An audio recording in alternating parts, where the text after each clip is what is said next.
मसाला डोसा म्हटलं की आपल्याला सगळ्यात पहिलं बनवावं लागते ती डोशासाठी लागणारी बटाट्याची भाजी. बटाट्याची भाजी बनवण्याची पद्धत अनेकांची वेगवेगळी असते, पण आज आपण अगदी हॉटेलमध्ये ज्या पद्धतीने भाजी बनवली जाते त्याच पद्धतीने आपण इथे मुगाची आणि चण्याची डाळ घालून ही भाजी इथे बनवून घेणार आहे. अगदी साध्या सोप्या पद्धतीने आपण ही रेसिपी बघणार आहे. तर चला, कोणताही वेळ न घेता पटकन आपण आपल्या रेसिपीकडे वळूया. नमस्कार, मराठमोळी जीवन चॅनलमध्ये तुम्हा सगळ्यांचं मनापासून खूप खूप स्वागत. इथे मी अर्धा किलो बटाट्यांची ही भाजी बनवत असल्यामुळे मी इथे अर्धा किलो बटाटे उकडून घेतलेले.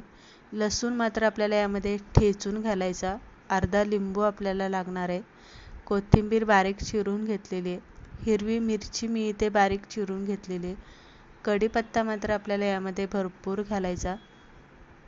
2 कांदे मी इथे मोठे कांदे जे ते चिरून घेतलेले, पण मी इथे कांदे बारीक चिरून घेतलेले. तुम्हाला हवा असेल तर तुम्ही कांदा उभा पण पातळ चिरून घ्यायचा. 1 चमचा मी इथे चण्याची डाळ आणि 1 चमचा सफेद उडदाची डाळ अशी मी एकत्र मिक्स करून घेतलेली आहे. इथे तुम्ही लिंबाऐवजी आमचूर पावडरसुद्धा तुम्ही या भाजीमध्ये घालू शकता. त्यानंतर कढईमध्ये 2 पळी मी तेल गरम करायला ठेवलेले. तेल गरम झालं की त्यामध्ये अर्धा चमचा जिरी आणि अर्धा चमचा मोहरी घालून तडतडून द्यायची. त्यानंतर ठेचून घेतलेला लसूण मात्र आपल्याला यामध्ये भरपूर घालायचा. हिरव्या मिरच्या मी बारीक चिरून घेतलेल्या आहे, त्या आपल्याला यामध्ये घालून घ्यायच्या. कांदा मी इथे बारीक चिरून घेतलेला आहे, कारण बारीक चिरल्यामुळे काय होतं, भाजीमध्ये व्यवस्थित तो एकसंग मिक्स होतो.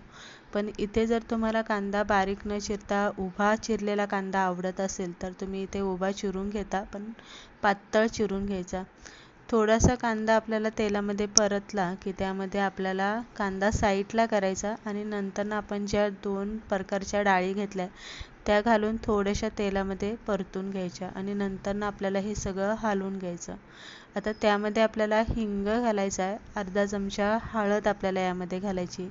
मसाले यामध्ये आपल्याला अजिबात कोणते घालायचे नाही. हळद आणि हिंगच आपल्याला यामध्ये वापरायचं आहे.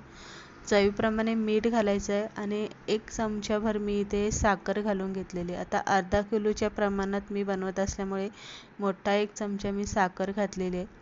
बारीक चिरलेली कोथिंबीर आपल्याला यामध्ये घालून घ्यायची आणि सगळ्यात शेवटी आपल्याला इथे लिंबू पिळून घ्यायचं. आता इथे आपल्याला पाणी वगैरे घालायची काही गरज नाही, कारण आपण लिंबाचा रस घातल्यामुळे साखरेला लगेच पाणी सुटतं आणि त्यामध्ये भाजी चांगली अशी ओलसर होते. त्यानंतर उकडून घेतलेले बटाटे हातानेच आपल्याला कुस्करून यामध्ये घालून घ्यायचं. बटाटा बारीक असा कुस्करून घ्यायचा आणि व्यवस्थित उलटण्याने आपल्याला हा हलवून घ्यायचा. हलवत असताना सुद्धा आपल्याला असा उलटण्याने जरासा तो असा बारीक दाबून घ्यायचा, फोडून घ्यायचा, एकजीव होतो. कारण डोशाची भाजी ही अशी एकजीव आणि जरासा ओलसर असते. पाणी मी इथे घातलेलं नाही, कारण बटाटा चांगला मऊसूद असा मी इथे शिजून घेतला होता. त्यानंतर झाकण ठेवून आपल्याला 2-3 मिनटं वाफेवरती भाजी चांगली परतून घ्यायची. त्यामुळे काय होतं, भाजीमध्ये मसाला चांगला मुरला जातो आणि भाजी व्यवस्थित परतल्यामुळे त्याची चवसुद्धा खूप छान लागते. तर इथे तुम्ही बघू शकता 2-3 मिनटानंतर भाजी आपण इथे हलवून घेतलेली. छान असा कलर आलेला आहे, ओलसर झालेला आहे, अशी जास्त सुक्की झालेली नाही. तर अशा पद्धतीने एकदम साध्या सोप्या पद्धतीने आज आपण इथे डोशासाठी बटाट्याची भाजी कशी बनवली जाते ही रेसिपी बघितलेली आहे. तुम्हाला ही रेसिपी कशी वाटली नक्की कमेंट करून सांगा आणि आवडली असेल तर लाईक मात्र नक्की करा.